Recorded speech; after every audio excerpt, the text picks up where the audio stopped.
Hello everyone, कैसे आप सब। तो आज हम लोग बात करने वाले हैं चाइनीज़ कुकिंग के मेथड्स के बारे में। आप लोगों ने हमारे जो कॉन्टिनेंटल के कुकिंग मेथड होते हैं उनके बारे में सीख लिया है। बॉइलिंग, पोचिंग, स्टीमिंग, स्ट्यूइंग ऑलरेडी आपके दिमाग में भर चुका है।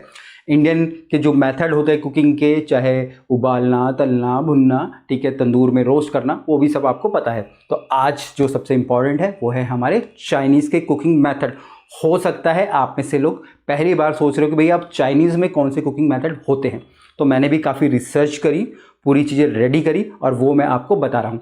दूसरा, हमारे मन में क्वेश्चन होता है कि भैया जो ये चाइनीज़ खाना है टेस्टी क्यों नहीं बन पाता है। आप देखते हैं ना, आप बोलते हैं भैया ये वाला तो बड़ा टेस्टी खाना बनाता है, वहाँ बनता नहीं है। तो दो रीज़न होते हैं। पहला होता है हमारी कुकिंग रेंज, जिसके ऊपर खाना बन रहा है। अधिकतर जो नॉर्मल बर्नर होते हैं हम उसके ऊपर खाना बनाते हैं, बट चाइनीज़ के हमारे स्पेशल बर्नर होते हैं, उनमें ही हमको खाना बनाना चाहिए। दूसरा, यहाँ पे जिसके अंदर चाइनीज़ का खाना बनता है, जो बर्तन होता है वो वॉक होना चाहिए। जो पतले वाला वॉक होता है ना, आप लोगों ने देखा होगा, ओवल वाला, ठीक है, उसके अंदर ही आपको खाना बनाना पड़ता है। आप नॉन स्टिक के अंदर बना लीजिए, किसी दूसरे मेटल के अंदर खाना बनाइए, आपके खाने पे टेस्ट कभी भी नहीं आएगा। तो बर्नर और आपका दूसरा वॉक, दो ज़रूरी हैं आपके, किसके लिए? अच्छे टेस्टी चाइनीज़ खाने के लिए। यहाँ पे कुकिंग मेथड के बारे में मैंने काफ़ी रिसर्च करी, ठीक है, और मैंने जो लिख के रखा है, ठीक है, ये पूरा मैं उठा लेता हूँ यहाँ से, क्योंकि इसके जो टर्म्स थे उनको याद करना बहुत ज़्यादा मुश्किल है। आप लोगों ने देखा होगा मैं 1-to-1 वीडियोज़ बनाता हूँ, अनकट वीडियो होती है, बट यहाँ पर जो नाम है काफ़ी डिफ़िकल्ट है। सबसे पहला यहाँ पर जो कुकिंग मैथड है वो है हमारे च्वान, CHUAN। अब च्वान कुकिंग मेथड के अंदर क्या होता है, इसके अंदर हमारी होती है क्विक और रैपिड बॉइलिंग। जैसे हम लोग सूप बनाते हैं, आप लोगों ने देखा होगा, फुल टू फायर हो जाती है, बहुत तेज़ी से जो स्टॉक या पानी होता है उबलता है, ठीक है। तो जो ये मेथड होता है वो हमारा कहलाता है च्वान। दूसरा मेथड यहाँ पे आता है जिसको कि हम बोलते हैं स्वान, SHUAN।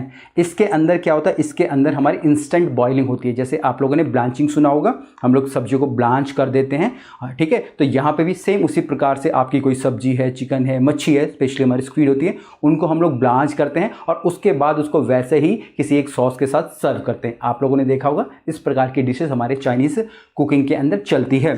तीसरा जहाँ कुकिंग मेथड है वो है हमारा AO, ठीक है। कैसे अजीब सा है, ठीक है ना, बट बड़ा ही टेस्टी लगता है खाने में जी, ठीक है, क्योंकि इसको हम लोग बोलते हैं, अगर मैं इनडायरेक्टली बोलूँ, स्ट्यूइंग और ब्रेजिंग। तो इसके अंदर क्या होता है, हम लोग कोई तेल लेते हैं, अलग अलग फ्लेवर का होता है, ठीक है। चाहे तो मैं बोलूँ मैंने एक तेल लिया, तेल के अंदर मैंने थोड़ा जिंजर डाल दिया, ठीक है, अपने जो अनियन की रूट्स होती हैं वो डाल दी, ठीक है, जिंजर की रूट डाल दी, और उसके बाद उसमें जो इंग्रेडिएंट है, चाहे चिकन है, ठीक है, चाहे फिश है, चाहे वेजिटेबल है, उसको सौते करा, फिर उसके अंदर मैंने स्टॉक डाला। बाकी जो भी आपको पूरा प्रोसेस होता है वैसे आप कर सकते हैं, ठीक है। तो जो इस मेथड को हम लोग बोलते हैं AO।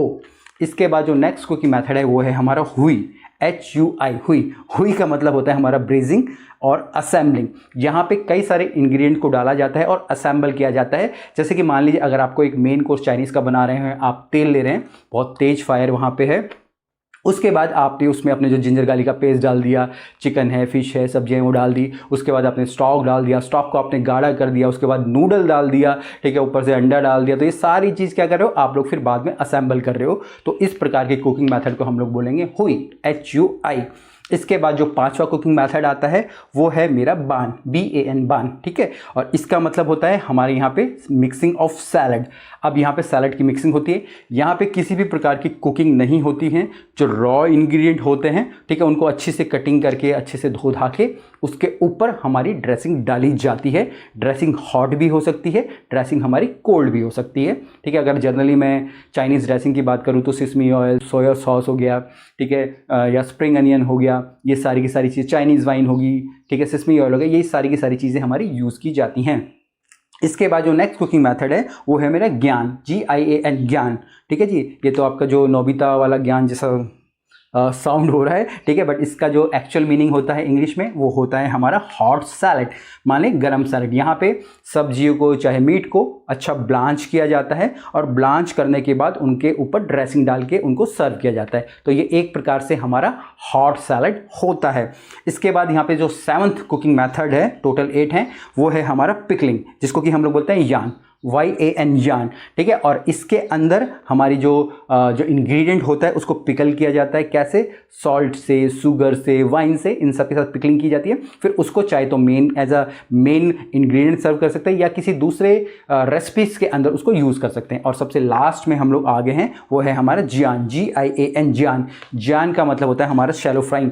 आप लोगों ने देखा होगा इंडियन किचन के अंदर या हम लोग कॉन्टिनेंटल के अंदर अलग से कढ़ाई रखते हैं, बट चाइनीज़ कुकिंग के अंदर जो फ्राइंग होती है, शैलो फ्राइंग होती है, वो हैंड टू हैंड होती है। जो चाइनीज़ शेफ होते हैं अपनी सेम वॉक के अंदर फटाफट से तेल डालते हैं, फटाफट से उसको रैपिड बॉईल करते हैं, एकदम फट से गर्म हो जाता है, फट से ही अपने जो इंग्रेडिएंट होते हैं उनको वहीं पे तल लेते हैं और उसके बाद उस तेल को छान के साइड में कर देते हैं, ठीक है। जो तेल होता है वो भी टेस्टी हो जाता है और जो कुकिंग होने के बाद जो इंग्रेडिएंट बन के आता है वो भी बिल्कुल फ्रेश और हमारा वहाँ पे एकदम अच्छा लगता है। तो यही सारे कुकिंग मैथड थे जो कि चाइनीज़ शेफ यूज़ करता है अपनी कुकिंग के अंदर। कोई भी क्वेश्चन हो कमेंट से नीचे जरूर लिखना, और अगर आपको कोई टॉपिक समझ नहीं आते हैं तो नीचे कमेंट करके बताना कि मैं किन टॉपिक पे नई वीडियो बनाऊं।